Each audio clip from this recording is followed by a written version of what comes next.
ఉత్తమ్ కుమార్ రెడ్డి సైనికుడు, కమిట్మెంట్తో పనిచేసే ఉత్తమ్ కుమార్ రెడ్డి సివిల్ సప్లైస్ శాఖ ద్వారా అవినీతికి పాల్పడ్డారు. ఎవడో పడనోడు ఏదో మాట్లాడుతుంటే దానికి ఏం చేస్తాము? వాళ్ళే 23,000 కోట్ల స్టాక్ మిల్లర్ దగ్గర వదిలేసి అన్సెక్యూర్డ్ అది కలెక్ట్ చేసే ప్రయత్నం చేస్తే ఎవరో పిచ్చి పిచ్చి ఆరోపణలు, దాంట్లో ఏమాత్రం వాస్తవం లేదు. సార్, మిల్లర్లకి ఉత్తమ్ కుమార్ రెడ్డికి గ్యాప్ ఏమైనా ఉందా? ఎందుకు గ్యాప్ ఉందంటే మేము మిల్లర్లతో ఇప్పుడు చాలా స్ట్రిక్ట్గా ఉంటున్నాము.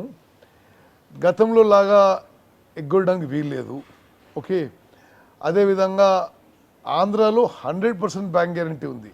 ఇది మిల్లర్కి ఇచ్చే స్టాక్ మీద. టీఆర్ఎస్ ప్రభుత్వం తెలంగాణలో 0% బ్యాంక్ గ్యారంటీ. అది క్రమక్రమంగా పెట్టే ప్రయత్నం చేస్తున్నాము. అదేవిధంగా మేము కోరుకునేది ఏంటంటే మిల్లర్లు బాగుండాలి, రైతులు బాగుండాలి, రాష్ట్ర ఖజానా కూడా మంచిగా ఉండాలి, ఇబ్బంది ఉండకూడదు. అందరూ బాగుండాలి కానీ సిస్టమ్ని మిస్యూజ్ చేసే విధంగా ఉండకూడదు అని చెప్పి